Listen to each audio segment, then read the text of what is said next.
Yeah, I have so much to talk about. It's been a couple of weeks since we've had to wait for episode 50 because I was traveling all of last week.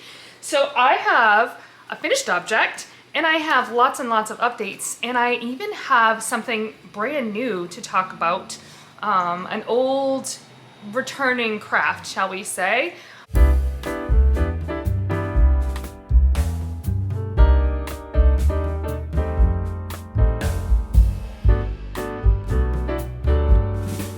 Well, hello, my name is Michelle, and this is Michelle's Fiber Studio podcast. Today is Wednesday, May 28th, and this is episode number 50. Oh my goodness, I have made it to 50 podcast episodes. It has been just over a year since I launched. I filmed my first podcast in April of 2024, although I didn't officially launch the channel until I think the first week of May. I didn't quite do one podcast per week, but that is a-okay. But 50 is such a milestone number, and I have had so much fun. Podcast has kind of evolved a little bit, and it's been a real joy and a really fun thing for me to embark upon. So at any rate, yeah, I have so much to talk about. It's been a couple of weeks since we've had to wait for episode 50 because I was traveling all of last week. So I have a finished object and I have lots and lots of updates, and I even have something brand new to talk about, an old returning craft, shall we say, and some project dreams. So with that, let's go ahead and get started.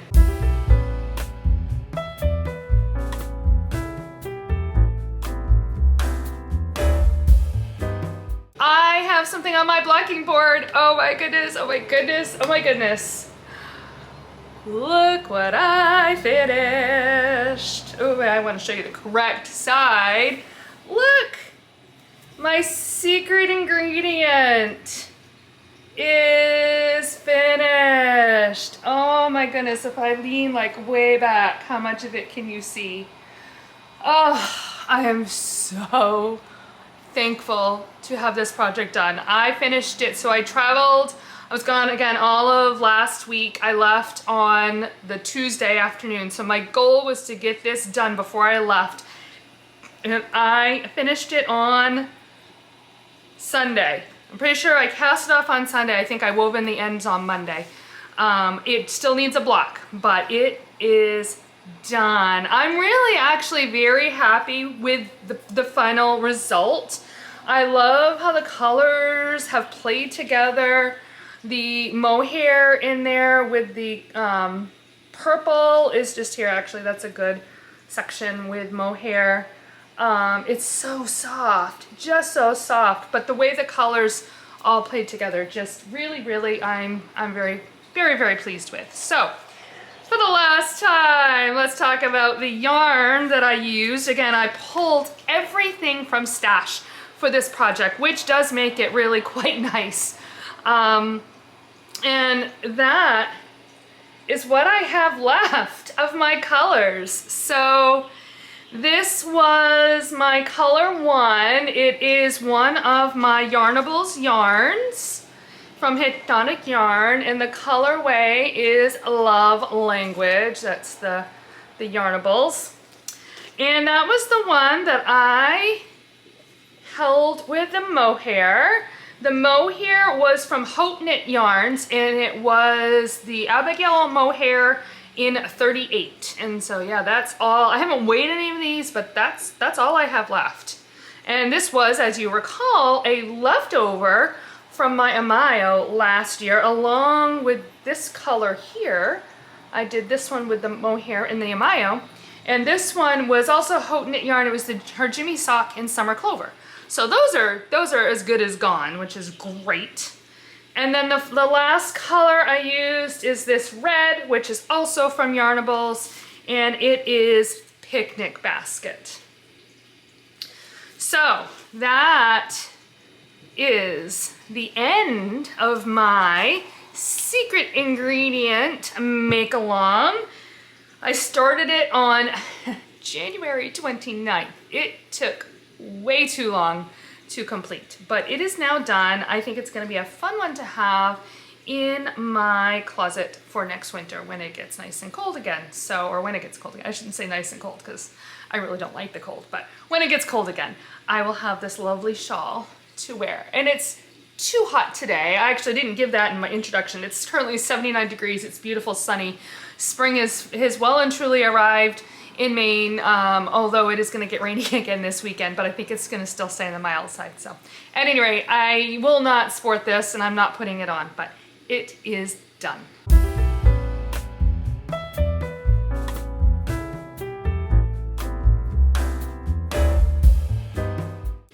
In my project bag, I have lots of updates. I had lots of an opportunity to work on yarny things while I was traveling all last week, but I'm actually going to start with a project that I didn't bring with me, and that is my Northeasterly Blanket, which is by Katy Stevens. It's a crochet blanket that I am working on all year long from yarn, or with yarn from Wool and Woman Fibers. And when I last podcasted, I either forgot to move, I'm not very good at this apparently on my blanket.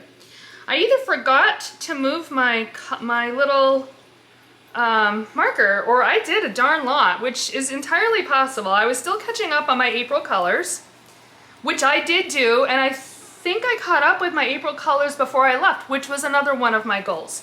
So I have this fun yellow. They were very Eastery, these colors. I got a lovely mint green, this white with purple speckles, and a pink, and another green,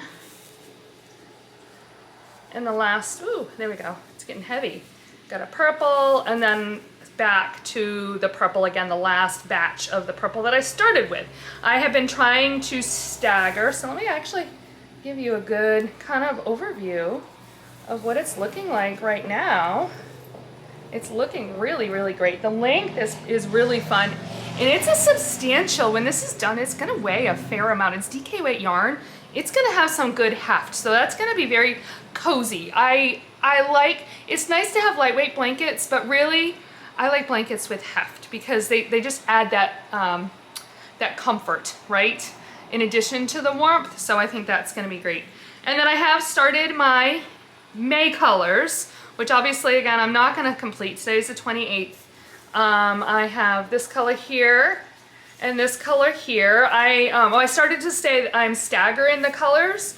So you can see in this row right here, I did the full color, full color, full color. When I did my next row, I think I'm doing 18 rows. So I think I did 12, and then the full color, and then in this last one, I did 6, and then full color. So I'm back to repeating, starting with the full color. So when I finish my May colors, I will be done my May colors once I have them all. So yeah, I'm really, really enjoying this. I'm using, I don't think I've ever said, I'm using I don't even have it in here, but I do have it in my bag. My crochet hook is a H, I think. Yeah, 5mm H hook. These are the Clover Amore hooks, I do believe, which I really like. I like the soft handles. I cut my teeth because I did actually more crocheting. I learned to knit first in my teens, and then I shifted to crochet, and really through my early to mid 20s was really doing more crocheting than I was knitting. And then in my mid to late 20s, I kind of fell in love with knitting again, and that became more of my passion. But I cut my teeth on the old Susan Bates metal hooks. And when I started crocheting again more recently, I had heard about these online, actually through Nitty Natty, the Love and Stitches podcast. And she likes these, and I really kind of fell in love with them. And so these are my favorite hooks. I have come to the conclusion, I'm at the end of May, so I can't imagine there'll be any spoilers at this point. I have come to the conclusion that for me, the monthly surprise is in the opening and seeing what my 12 colors are, and not so much in opening them one by one. There are little clues for a mystery, but to be very honest, I'm really not paying attention. I'm just kind of working through. So I have taken this is just one of my cables for my, this actually goes to my Tunisian crochet set, but I am doing it for a different project and I'm using one of my cables for my interchangeable needles. And I just string them in order. So this here on this end is color number 12, 11, 10, so on. So I know that this is the next color that I need to use. I actually have already wound up the next color. So there we go. And that's kind of working really well. I can keep it in my bag here. The box was not big, but it was bulky. And so trying to shove it in the bag was getting cumbersome. And so this became my solution and I really like it. And I haven't shown you this in a while, I don't think. I am taking all of my leftovers and I'm doing a magic knot ball. And so when I complete a color, I don't typically have, oh, this one was actually a little bit on the longer side. That's actually a pretty good length. A lot of them have been maybe somewhere in, you know, the neighborhood of this long or so, but I just tie them on here in a magic knot ball, all of the leftovers. And I haven't fully decided. I'm hoping when I'm all done that I might have enough to do some sort of a border, whether it is a single crochet border or I don't think I'd have enough to do an I-cord border. I think that would eat up too much yarn, but I'll figure it out. But that's my thought, is that this will get used for that. All right, that's quite a lot. I haven't gone that in depth in my Northeasterly in quite some time. So there you go. And I have been keeping it in my latest float tote that I did back in April. All right, let's talk next about my sweater, my knit it down sweater. This is the sweater that is done by Trapp, and it is the sweater that I have knit once before, way back in the, I don't have it in my notes, but I don't know, it's like 2008 or something, and it was in a creative knitting magazine. And I love it, and I decided I wanted to re-knit it because the other one is getting a little ratty, a little kind of stretched out. So I got a lot done while I was traveling. Look. Oh, isn't that awesome? You can see I was just barely getting the yoke done. Matter of fact, I think I finished all of my yoke increases as we were driving out of the state of Maine on Tuesday when we left, and then I got all of the rest of that knit while we were gone, and it was a really great car project. It was a good at night. I did a lot of hanging out in the hotel room. I'll talk more about my trip at the end, but it was really good for that. And so I have about, I think I measured yesterday, I kind of have 2 markers going. So this marker here is just kind of my progress keeper that I'm using. So the other one is from before the last time I podcasted. This one is like a session marker because the rounds, it's like they're long. It's like 200 and something stitches, just over 200 stitches. And sometimes it feels interminable and like I'm not making any progress. So that's where this little marker is helping me out. But I have about 1.5 inches, so a dozen more rounds to go. And then I do decreases like every 5 rounds for 5 or 6 times. The whole length is 13 inches. 6.5 is where the decreases start, but my ribbing, I believe, is 4 inches. I'm gonna have to look at that again. Or actually I can measure my other sweater and make sure. So I think I'm roughly halfway on the length, and then of course I'll have the sleeves. But I'm really thrilled, and I should have plenty of yarn because I just barely broke into the second skein. I started that while I was gone. So here is the yarn. It is by Wonderland Yarns, and it is their Marianne base, which is a merino nylon, I believe. Yep, merino nylon. And the colorway, well, here's the Wonderland Yarns tag. And the colorway is After the Storm, which was their limited edition fundraiser yarn that they did last fall to benefit some of the yarn dyers, indie yarn dyers along the East Coast who suffered during some of the flooding that happened last fall. So that is this project coming right along, which is good because I have some other project dreams that have to do with the sweater, and I don't think I can quite convince myself to hold and wait on completing that one, but at least that one is really pretty deep in, and I'm feeling good about that. So the next project I want to talk about is my Bahama Advent Wrap. This is by Toni Lipsey, and this is my Tunisian crochet project that I am doing with my Beauty and the Beast Advent from Fangirl Fibers, my 2024 Beauty and the Beast Advent. This one I actually did quite a bit on while I was gone, and I am really, really happy with it. I think it's gonna block really, so it's curling a little bit, it's not laying super flat, but I really think that once I block it, which I could actually do at any time to confirm that theory, I think it's gonna get a little bit more of a drape going, and then we'll kind of lie flatter and won't be quite so ripply, and I think that's gonna be really, really good. So I am on the 4th color, and I am fading them. So what I've been doing is at the end of one color, you can see it really pretty good here, I do every other color for 3 rows, which is a back and forth. So 3 times with the old and the new color. And then I do 9 rows with the new color, and then I repeat the process as I go to switch into the next new color. So that is working quite well. Ooh, I'm about to lose my stitch here. Where's my hook?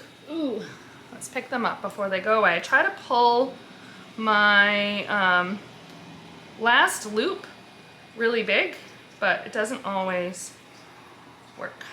If I get a little eager beaver here.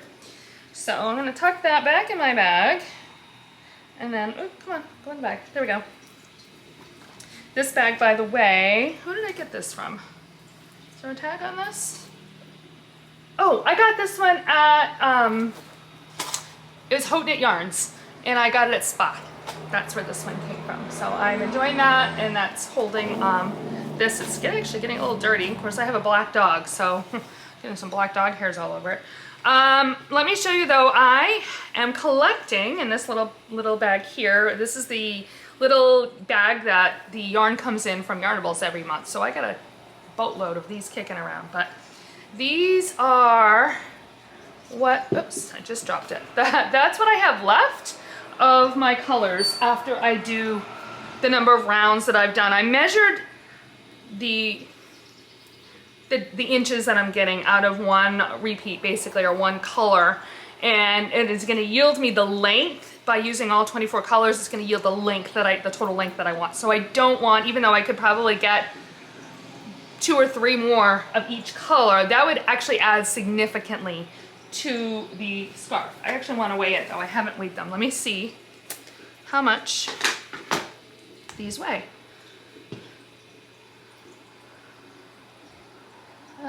So 5.5, 6 gram, 5.59 seems to be, yeah.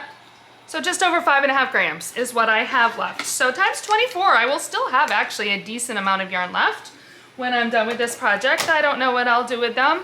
One thought I did have is I could tie those all into a big magic knot ball, and I am doing a believe it or not, you haven't seen it and I haven't touched it in 2 years, but I am doing a hexagon blanket where I am holding fingering weight scraps with a gray yarn that I got from Knit Picks. It's like a grayish yarn. So I could tie those all into a magic knot ball and crochet some hexies with it. So that's a possibility, or I could do something else, and I haven't really decided yet. I will figure that out later. All right, tuck this away.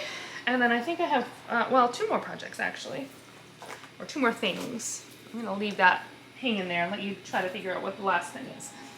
I do have my socks though, my Cupid's bow socks.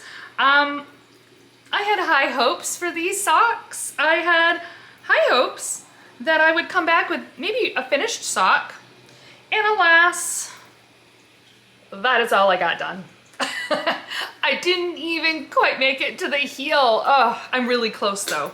I think, yeah, I am like, so you can see my fingertips here? That's the amount left. So I got like 4 or 6 rounds before I need to do the heel turn. Yeah, I didn't end up knitting on them that much, and that's okay. I did drag them with me everywhere they lived. I had a backpack that I brought with me from my hotel to where I was positioned every day with my laptop and the things that I needed, and this lived right in there. And I pulled it out a little bit each day, but clearly I didn't knit more than a couple rounds. But that's okay. It just wasn't meant to be, and they'll keep. They'll get done eventually. So that is that. I'm not going to spend a lot of time on it because there really isn't a whole lot to tell. And if you want more details, I talked a little bit more extensively about them in the last podcast episode with yarn details and all of that. Okay, the last project, Mom, you're going to be really shocked when I pull this one out, is I yesterday pulled out some spinning. So I first started spinning back in 2008 or 9, I think. I don't even remember. It's been a long time. And I, for a long time, was a voracious spinner. I did a lot of spinning.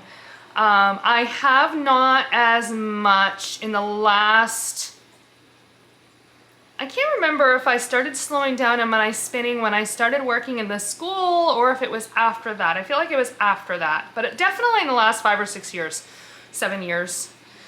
I haven't been doing nearly as much spinning as I have in the past. I actually have 2 wheels. I have an Ashford Traditional, which was my first wheel, and at that point I just wanted a pretty wheel. I didn't care if I used it a lot. I wanted it almost more as a functional decoration. So I spun on that for quite some time, and then I decided that I wanted a travel wheel, and so I got a Kromsky Sonata, which folds up nice and compact. I can easily bring it with me. I had a spinning group that I was going to once a week until I started working. And so that probably is about when my spinning slowed down, is when I started working, because I stopped going to the weekly spinning groups and I didn't have quite the same level of energy. And that was also when I started working. My kids were approaching graduation and moving through all of that, and then COVID hit, and I started going to school. That's the other thing. When I started working after the first year, I started going to school myself to get my degree so I could be a school counselor. So anyway, all of that little rabbit trail to tell you that I haven't done a whole lot of spinning. But recently Nitty Natty started spinning, and she has been spinning on a little, it's a nano e-spinner, electric eel nano, which is a little e-spinner, and it's been kind of intriguing me, and I always kind of scoffed at the idea of an electric wheel, but it was one of the things I actually, probably the bigger reason I didn't do as much knitting on my sock because of my downtime, or the little teeny moments of time that I had while I was away in Michigan at Odyssey the Mind. I was actually on my computer, which I had up anyway, and I was researching electric eel wheels. And so at any rate, this project here, so 2 years ago, we went to the Fiber Frolic, which is held in Maine. It's actually coming up this weekend. And I decided to buy some fiber. And I promised myself, or the rule I gave myself was that I could buy 1 batch of fiber, but I had to spin it that summer. So it was beginning of June, school was just getting ready to get out. I would have all summer when I wasn't working. I could spin 4 ounces of fiber. So I was really good, and I spun this bobbin. That's the first, I ended up getting 2 bats. So here's the bat that I got. This is the second one. It is by the Wheel and the Anvil, which is a Maine-based dyer, I guess you would call her. They are based out of Clinton, Maine. Actually, here, they've got an Etsy shop. If I hold that long enough, maybe you can get that web address.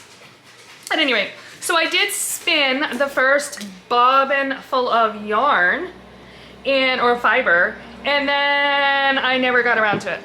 So much for fulfilling that little promise to myself. So yeah, last night I pulled this out. I've got about not quite half of the bat spun, but isn't it really cool? It's really pretty. It is, do I have the blend? It is a, oh, this one's not marked. The other one I think is marked. I don't want to, it's in a bag and I don't want to rustle it around, but at any rate, I am very excited to spin again. I am like this close to ordering the Electric Eel 6.1 off of the Woolery. It's $2.99 and I might actually order that tonight. I'm pretty excited. One of the pain points for spinning is, frankly, I'm too lazy. And when I come home at the end of the day, I'm tired and I don't feel like sitting in a chair. I want to be relaxing. And I could actually have the e-spinner. It's not very big. And I could have the e-spinner sitting on a little table in front of me while I'm sitting on the couch, and I could be a little bit more comfortable than sitting upright in a chair, and then my back starts to bother me. And so that's kind of my pain point where it comes to spinning. So yeah, I might have something new to show you next week. But those are my projects in my project bag.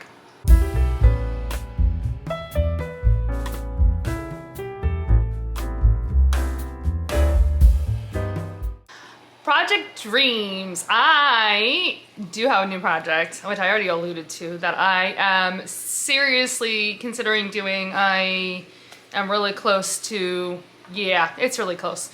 So what I am thinking I would like to make is the Skyline Tee by Tori Yu. There is currently a knit along going on in the 11 Stitches membership, and it is a tops, I think it's just tops, knitter crochet, like short sleeve tops is the push. And I think it goes through the end of July, pretty sure. And you can knit any short sleeve top, but the Skyline Tee is kind of like the project that was picked, and it's really quite cute, and I'm kind of thinking it would be fun to make. And what I decided I would like to use is this yarn here, which I bought 3 years ago, I'm pretty sure, when I was visiting my daughter in New York City. It is Yarn Over New York is the dyer. It is her Times Square yarn, and Manhattan Henge is the colorway. And I think it would be so fun. Wouldn't that make a fun, bright short sleeve top? Oh, I think it'll be super cute. So that is, I gotta wind the yarn and swatch, and that might happen this weekend. Yeah, because I think it'll be a super fun project. So that is the project that is on my project dream list. I do also still have that Steve & West shawl that I want to cast on, that I have the yarn for from last fall. I'm trying to hold off on that until I get a little further along in some of my other projects. My initial plan was, when I finished my mystery knit along shawl, that I would do that one, but I think I'm gonna just hold for now, because I'm not wanting to have too many projects on the needles, and that's kind of where I'm at. Plus I've got the scarf, or wrap, which is just a crochet wrap and not a knit wrap, so that's fine. So anyway, yeah, I'm rambling now. So there's my project dream.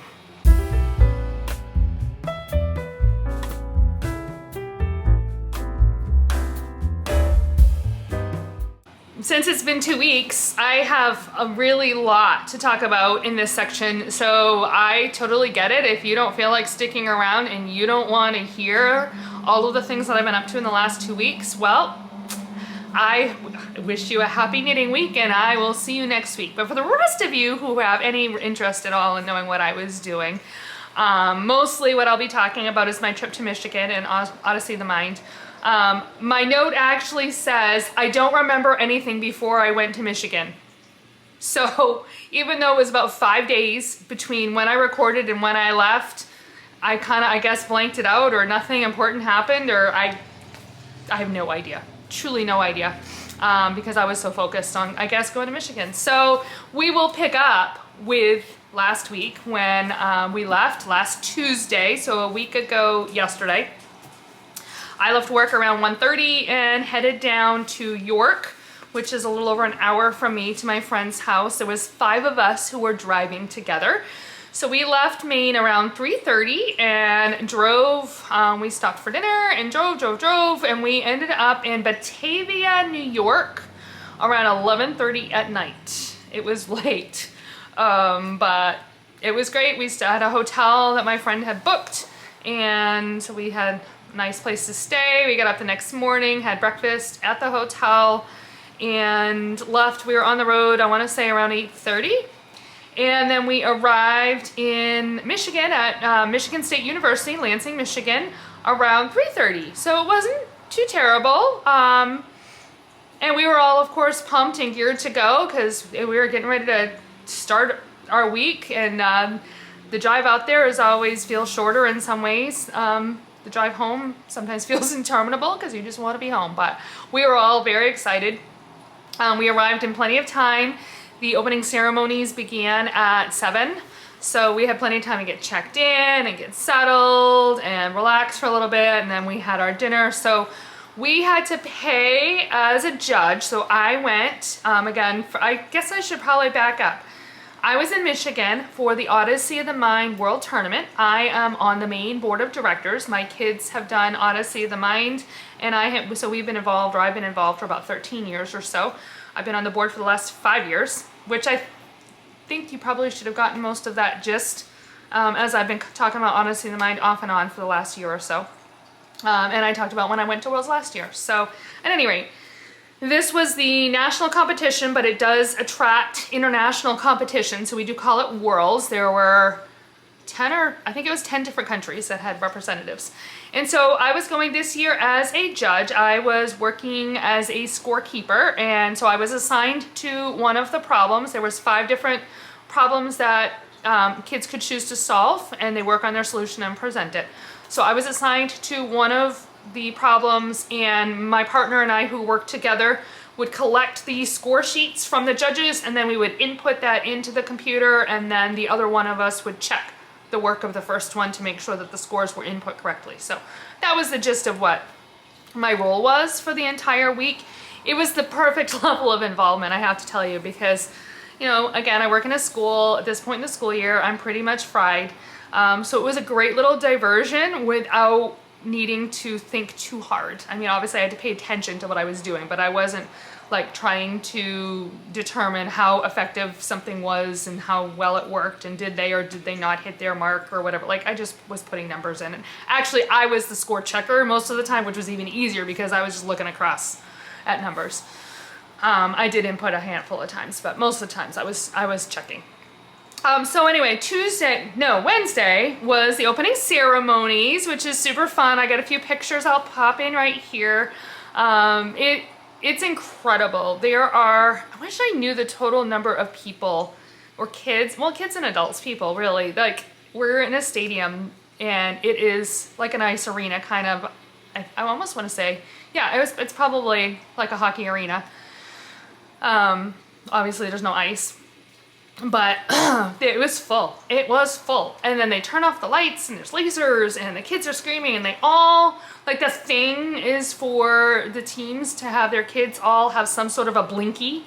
So there's all kinds of different things that blink and light up. And so you got all of these going, and then they have the lasers, and the kids all march in one by one. So I have a picture, if I haven't already shown, I'll put here, of our main contingent marching in. So that was fun. And then Thursday through Saturday, I worked in the score room. I have some pictures I can add here of some of the different things that I saw. I took some pictures of some really cool set pieces. There was some really great costumes, lots of really great solutions all around. It's so much fun to see the creativity that these kids put in. Friday night, Thursday night there was a float and banner parade, but I opted to just, once I got back to my room after dinner, I actually got dinner on the way back to my room, and then I didn't leave it. I literally was there from, I think it was 5:45 until I went to sleep, whatever time. And so Friday night though, we had a graduation, they had a graduation ceremony for graduating seniors who were Omers, we call them. And we had 4 from Maine, including one who was one of our student board members. So I did go to the graduation. It was only like half an hour. And then I went back to my room and chilled for the rest of the night. So I really took the opportunity to enjoy and relax in the evenings because, again, it's been exhausting this time of the school year. So Saturday was a really, really long day. I left my hotel room at 7:30 in the morning and I did not go back into it until 11 p.m. with the brief exception of about 30 seconds when I went in after dinner to drop my backpack off and grab my tickets to the closing ceremony. So I was working on scores. And in the problem that I was working on, when that ended around 3 o'clock, I actually went to the main score room and I was helping to check in some of the other stuff and was there until 6 o'clock at any rate. So you don't need to know all the details of what I was doing there. And then I ran and got dinner, and then we ran over and we had closing ceremonies, which was also exciting. We had, again, I think we had 12 teams from Maine who went. And 3 of our 12 teams placed in the top 10. We had a team from Biddeford High School who placed 4th, and so they were actually announced in their picture, or they were on the screen because they stood to be recognized. That's the best showing of a team in the state of Maine, I think, ever. We had another team, the other team from Biddeford High School placed 8th, and the team from Edward Little in my town placed 9th, which was super exciting. And then the team at my middle school, Upper Middle School, placed 26th, which may not sound super impressive until you realize that they were 26th out of 59 teams. So they were in the top third, and they were like maybe 20 points away from 6th place. The high school team was 8 points away from 6th place. So they were it was really tight in those upper categories. So that was really cool. A lot of fun. The next day, we left MSU around 10:30 in the morning, made our way east, stopped in Utica, is where we spent the night at a kind of a dive of a motel. It was a little sketchy. I think I watched a little too much Law and Order. It was 10:30 at night when we arrived, and it was a motel, so you're accessing your room from outside. And this was one of those motels with 2 floors, and so me and my roommate were going around to our room, and I looked at her and I'm like, I think I've watched too much Law and Order. I'm kind of expecting the police to come flying around the corner at any second here and like raid a room or something like. Anyway, we weren't there for very long. And then on Monday we left Utica around 7:30. We stopped in Portsmouth around noon for lunch. And then I pulled in my driveway at 3:30. So actually it was more like 12:30, I guess, when we got to Portsmouth. But I pulled into my driveway at 3:30. So it was long. I did spend a lot of time traveling. It cost me a lot less. I had looked at flights, but I was gonna have to fly out of Boston because the flights out of Portland were like $600 or $700. I don't even think they were anywhere near $500. And then on top of that, the flights out of Boston were like awful times, like god-awful early hours and getting in late. Like it was not great.